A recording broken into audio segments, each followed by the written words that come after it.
नमस्कार।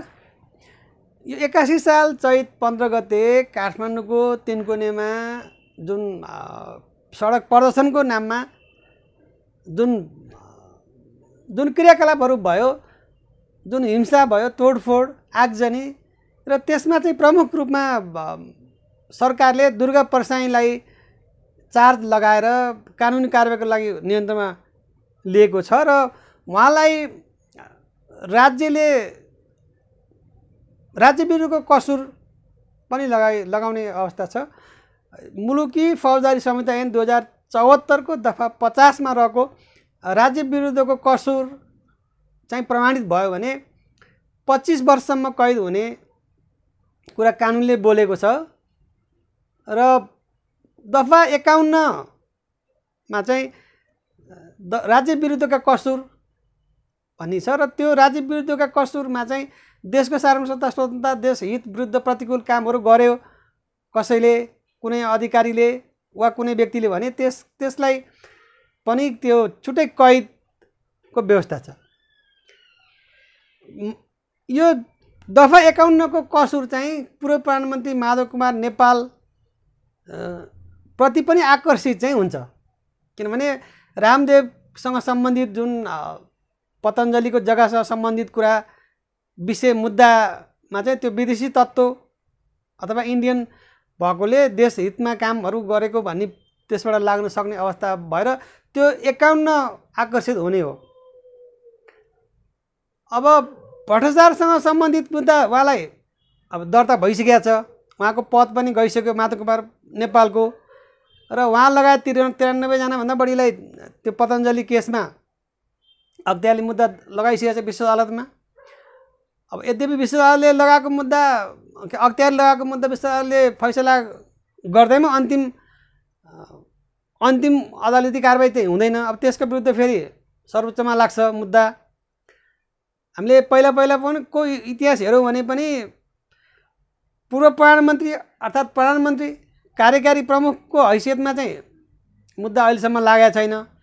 अहिले यो पूर्व प्रधानमन्त्री माधव कुमार नेपाल नै त्यस्ता व्यक्ति हुन् जो अहिलेसम्मको मुद्दा लागेको मध्ये सबभन्दा ठुला राजनीतिक ओहदा, कार्यकारी ओहदामा रहेको व्यक्ति हुनुहुन्छ।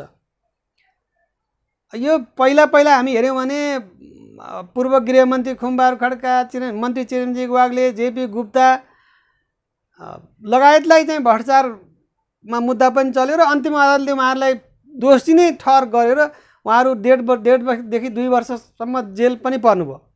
नेपाल प्रहरीका तत्कालीन आइजिपी ओम विक्रम राणा लगायतलाई यो सुडान मिसनको चाहिँ घोटालामा, भ्रष्टाचारमा चाहिँ 1.5 वर्ष कैद पनि भएको थियो। नेपाल प्रहरीका हाम्रा चन एकजना आइजिपी उहाँहरूलाई पनि चाहिँ जेल चाहिँ भएको छ। त्यसकारणले ठुलालाई कानुन लाग्दैन, सानालाई मात्रै हुन्छ भन्ने चाहिँ होइन। हामीले पहिला पनि हेऱ्यौँ भने ठुल्ठुला ओहदामा भएका, शक्तिमा भएका नेपाल प्रहरीका, राजनीति क्षेत्रका, सरकारका मन्त्रीहरूलाई मुद्दा लागिसकेको छ र फेरि पनि लाग्छ, लगाउनु पर्छ, किनभने रुल अफ ल, कानुनी शासनको देश हो नि यो त। अब जहाँसम्म मुलुकी फौजदारी संहिता ऐन 2074 को दफा 50 को चाहिँ जुन राजद्रोह छ, जुन हाम्रो दुर्गा परसाईलाई आकर्षित भइराखेको छ, उहाँलाई यो मनी लन्ड्रिङको पनि मुद्दा आकर्षित हुन्छ, सम्पत्ति शुद्धिकरणको पनि। अब त्यसमा चाहिँ राज्यले अनुसन्धान गरिराखेको छ। सम्पत्ति शुद्धिकरणमा त थपेर पटक गरेर 90 दिनसम्म पनि हिरासतमा लिएर अनुसन्धान गर्न सक्ने कानुनी व्यवस्था पनि भएकोले त्यसमा राज्य त्यो कानुन लिएर गएको देखिन्छ। यो जहाँसम्म राजद्रोहको मुद्दामा पहिला के भएको थियो त भनेर अलिकति हेर्ने हो भने 2076 सालमा यो तराईलाई छुट्टै राज्य घोषणा गर्ने भनेर डाक्टर सीके राउतको समूह लागेको थियो। डाक्टर सीके राउतकै प्रवक्ता थिए नेपालगञ्जका अब्दुल खान भन्ने, उनी लगायतलाई चाहिँ राज्य विरुद्धको कसुर भनेर त्यो मधेस प्रदेश छुट्टै राज्य माग्यो, राज्यलाई विखण्डन गर्न लाग्यो भनेर राज्यले कसुर पनि लगाएको थियो, मुद्दा पनि लगाएको थियो। तर अन्तिम सर्वोच्च अदालतमा फैसला हुँदाखेरि चाहिँ निजले हतियार बन्दुक प्रयोग नगरेको, बम नपड्काएको, आदि इत्यादि हिंसा नगरेको तर चाहिँ भाषण गरेको मिटिङहरू मात्रै गरेको आदि कारणले गर्दाखेरि चाहिँ उहाँलाई राज्य विरुद्धको कसुर प्रमाणित भएन भनेर के अरे सफाई पनि दिएको थियो। पछि 77 सालमा एउटा यो राष्ट्रिय अन्तर्राष्ट्रिय रूपमा चर्चित मुद्दा पनि एउटा हामीले हेर्ने हो भने नेपाली फुटबल खेलका कप्तान अञ्जन केसी लगायतलाई चाहिँ राज्य विरुद्धको कसुर लाग्यो। उहाँहरूले सिङ्गापुरमा भएको फुटबल खेलमा चाहिँ नेपालबाट पैसा अनलाइन मार्फत पठाएर त्यो अथवा सट्टेबाजीहरू गर्ने मार्फत चाहिँ पैसा पठाएर नेपालको हित विपरीत नेपाललाई हराउने गरी उहाँहरूले खेल खेल्नुभयो। नेपाललाई हराउने गरी खेल खेलेपछि राज्य विरुद्धको कसुर भयो, राज्यको प्रतिकूल कामहरू भयो, फौजदारी कसुर भयो भनेर राज्यले उहाँहरूलाई लगाएको थियो मुद्दा। र अन्तिम अदालतमा फैसला सर्वोच्चमा फैसला हुँदाखेरि चाहिँ अब त्यो पैसा त्यसरी लिएको आदि इत्यादि चाहिँ पनि देखिएन र त्यो राज्य विरुद्धको कसुर प्रमाणित चाहिँ हुने आधार चाहिँ देखिएन भनेर निर्दोष भएर सफाई पनि दिएछ। अर्थात् यो राज्य विरुद्धको कसुर यो डिग्री यो तहको चाहिँ पहिलोचोटि 2074 को कानुनले ल्या हो। 25 वर्षसम्म जेल छ जसमा अब यो बीचमा हामीले 74 सालदेखि यता अहिले चाहिँ 82 साल भयो। यो बीचमा चाहिँ कसैलाई भयो त राज्य विरुद्धको कसुरमा चाहिँ मुद्दा लागेर प्रमाणित भयो त भन्ने हो भने प्रमाणित चाहिँ कसैलाई पनि भएको छैन। प्रमाणित चाहिँ भएको छैन तर चाहिँ त्यो आकर्षित चाहिँ धेरै मान्छेलाई चाहिँ देखिन्छ। अब अहिले माधव कुमार नेपाललाई पनि दफा 51 को कसुर चाहिँ आकर्षित हुने देखिन्छ किनभने विदेशी तत्त्व राष्ट्रहितका कामहरू भए भन्ने त्यहाँ ल्याङ्ग्वेज छ र त्यो आकर्षित हुन्छ। उहाँलाई भ्रष्टाचार त यसरी लाग्यो हैन। अब भ्रष्टाचार ऐन 2059 को व्यवस्था अनुसार चाहिँ उहाँको चाहिँ विज्ञ अनुसार हेर्ने हो भने पूर्व प्रधानमन्त्री माधव कुमार नेपाललाई 10 देखि 12 वर्षसम्म कैद हुने सम्भावना चाहिँ देखिन्छ यदि अन्तिम अदालत अथवा सर्वोच्च अदालतले फैसला गरेर चाहिँ भ्रष्टाचार ठहर गर्यो भने 14 वर्षसम्म कैद हुने देखिन्छ।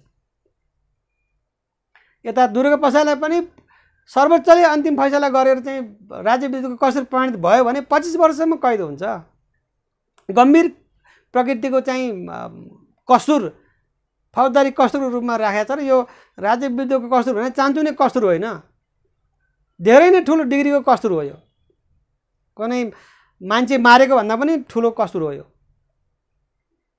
चान्चुने कसुर होइन। त्यसकारणले यसमा अब अदालती प्रक्रिया अदालतले पनि विभिन्न पक्षको कुरा हेर्छ, तथ्य प्रमाण हेर्छ, आधार हेर्छ, नजिर हेर्छ, बहसका क्रममा आएका प्रमाणहरू हेर्छ, सुन्छ।